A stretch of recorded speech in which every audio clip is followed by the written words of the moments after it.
നമ്മളിപ്പോൾ ഒരു ബിൽഡിങ്ങിൽ ലീക്കേജ് കാണുകയാണെന്നുണ്ടെങ്കിൽ എന്താണ് ചെയ്യേണ്ടത്? നമ്മളൊരു രോഗം വന്നിട്ട് ചികിത്സിക്കുമോ? രോഗം വരാതിരിക്കുക എന്നല്ലേ നല്ലേ. നമ്മളിതൊക്കെ രോഗം വന്നിട്ട് വേണം ചികിത്സിക്കാന്ന് പറഞ്ഞാൽ പിന്നെ അവർ എക്സ്റേ എടുക്കാൻ പറയുന്ന പോലെ തന്നെ അവർ സ്കാൻ ചെയ്യാൻ പറയുന്ന പോലെ തന്നെ ഇതൊക്കെ കൂടും. നമ്മളിത് എവിടുന്നാന്ന് അറിയില്ല വെള്ളം വരുന്നത്. കാരണം ഇത് രോഗം എങ്ങനെയാണോ അതേപോലെ തന്നെയാണ് ഈ ബിൽഡിങ്ങിൻ്റെ രോഗം. നമ്മൾ വരാതിരിക്കാൻ നോക്കുകയാണെങ്കിൽ ഇപ്പോൾ വാട്ടർ പ്രൂഫ് ബിൽഡിങ് പണി കഴിഞ്ഞ ഉടനെ ചെയ്യുക. അതിന് നമ്മൾ ചോർച്ച വരാൻ നിൽക്കരുത്. ലീക്ക് വന്നിട്ട് വേണം എനിക്കൊന്ന് ചോർച്ച ഇത് പരിഹരിക്കാൻ എന്നുള്ള അവസ്ഥ മാറ്റിയിട്ട് ബിൽഡിങ് ഇന്ന് പണി കഴിഞ്ഞോ ഉടനെ കഴിയുന്നതും വേഗത്തിൽ ചോർച്ച പരിഹരിക്കുക.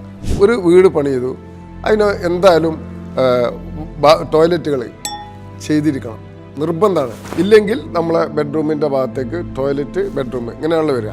ആ ടോയ്ലറ്റിൻ്റെ ഭാഗത്തു നിന്ന് വെള്ളം ഇറങ്ങിയിട്ട് ബെഡ്റൂമിൻ്റെ ഒരു 2 അടി 3 അടി ഹൈറ്റിൽ വാളിലേക്ക് ചോർച്ച വരും. ഇത് വന്നു കഴിഞ്ഞാൽ പ്രശ്നമാണ്. കാരണം പിന്നെ അത് പെയിൻ്റൊക്കെ ഇളകി പീൽ ഔട്ടാവും.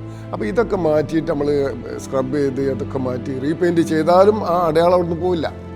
അപ്പോൾ അതിനെന്താ വേണ്ടത്? ആദ്യമേ നമ്മൾ വാട്ടർ പ്രൂഫ് ചെയ്യുക.